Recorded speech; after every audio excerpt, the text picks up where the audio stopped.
படம் நல்லா இருக்கு, பார்க்கலாம்.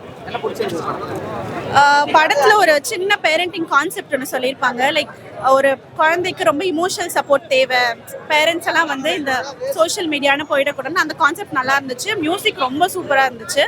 அண்ட் எஸ்ஜே சூர்யாவும் ஹீரோவுமே ஆல் ஓவர் த ஸ்க்ரீன் வந்துட்டே இருந்தாங்க. நல்லா இருந்துச்சு அந்த ஸ்க்ரீன் பார்க்க. மூவி ரொம்ப சூப்பரா இருந்துச்சு. எக்ஸ்பெக்ட் பண்ணதை விடவே நல்லா இருந்துச்சு. இப்போ இருக்கிற ஜென்ரேஷன்ல ஏஐ வந்து எப்படி எல்லாரையும் இன்ஃப்ளூயன்ஸ் பண்ணுது, அதை வச்சு தான் எடுத்திருக்காங்க. பட் அதை ப்ரையாரிட்டைஸ் பண்ணாமல் ஹியூமன் இமோஷன்ஸ் தான் எப்போவுமே வின் ஆகும் அப்படின்னு நல்லா தெளிவாக சொல்லியிருந்தாங்க. யாருன்னு சொல்ல முடியாது, எல்லாருமே அவங்களோட பார்ட்டு கரெக்டாக ரொம்பவே நல்லா பண்ணியிருந்தாங்க. நல்லா இருந்துச்சுண்ணா. எனக்கு படத்தில் பிரதீப் அண்ணாவுடைய ஆக்டிங்கும் எல்லாமே எனக்கு பிடிச்சிருந்துச்சு. ஒரு லவ் அது எப்படி இருக்கணும், எவ்வளோதான் டெக்னாலஜி வளர்ந்தாலும் நம்ம ஃபீலிங்ஸ் மட்டும்தான் எப்பவுமே மாறவே மாறாது. இப்போ நம்ம நிறைய ஃபோனுக்கு அடிக்டாக இருக்கோம், நிறைய விஷயம் பண்ணுறோம். ஸோ இந்த படம் வந்து நம்மளுடைய நம்ம ஃபீலிங்ஸ் எவ்வளோதான் டெக்னாலஜி வளர்ந்தாலும் நம்ம மனுஷங்களாக நம்மளுடைய ஃபீலிங்ஸ் என்ன இருக்குது அதை பற்றி அவங்க தெளிவாக சொல்லியிருக்காங்க. அது ரொம்பவே நல்லா இருந்துச்சு. இது ஒரு கொஞ்சம் புது ஜானர் மாதிரி.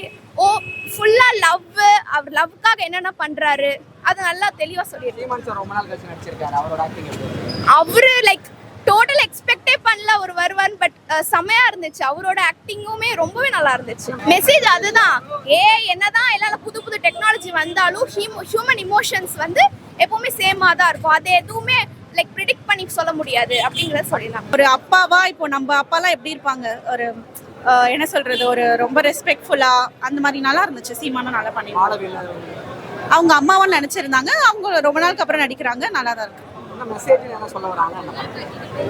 படத்துல அதான் சயின்ஸ் ஃபிக்ஷன் ரொமான்ஸ். இப்போ ஜென்சிலாம் எப்படி இருப்பாங்க, இப்போ எங்க குழந்தைங்கலாம் எப்படி இவால்வ் ஆவாங்க, எப்படி வேர்ல்டு இருக்கும் அப்படிங்கறத காமிச்சிருக்காங்க. நேச்சுரலா இருந்துச்சு, எப்பவுமே இருக்க மாதிரி நேச்சுரலா இருந்துச்சு. சொல்லவே வேணாம், அவ்வளோ ரொம்ப நல்லா இருந்துச்சு.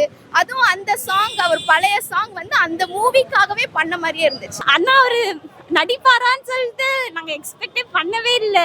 நான் ஸ்டார்டிங்கில் நினச்சேன் இவர் இருக்காரே என்ன பண்ண போகிறாரு அப்படின்னு நினச்சேன். அவர் சூப்பராக உண்மையிலே நடிச்சிருந்தாரு. அந்த தமிழ் டைலாக் ஒன்று சொல்வார், வேற லெவல். எஸ்ஜே சூர்யா, அதுக்கப்புறம் பிஆர், அப்படிதான் சொல்லுவோம். நிறையா நம்ம சோஷியல் மீடியாவில் பார்க்குற ட்ரெண்டிங் விஷயங்களெல்லாம் இங்கே ரீக்ரியேட் ஆகிருக்கு. அனிருத் மியூசிக், விக்னேஷ் சிவா டைரக்ஷன், இதுதான். ஐயோ, ஃப்ளாஷ்பேக்கு போயிட்டு ரிட்டன் வரோம். அவ்வளோ எப்போவுமே அனிருத் சாங் கேட்கும் போது நல்லாயிருக்கும்.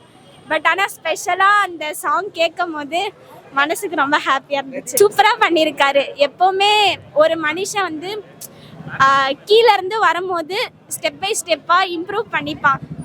நான் வந்து பிரதீப் ரங்கநாதனை வந்து ரோல் மாடலாக எடுத்துக்கிறேன். அவர் டே பை டே நல்லா தான் பண்ணிட்டு போகிறாரு. இன்னும் நல்லா பண்ணுவாருன்னு நம்புகிறேன். டுடே சினிமாவை சப்ஸ்கிரைப் பண்ணுங்கள், அந்த பெல் ஐக்கானை கிளிக் பண்ணுங்கள். தேங்க்யூ.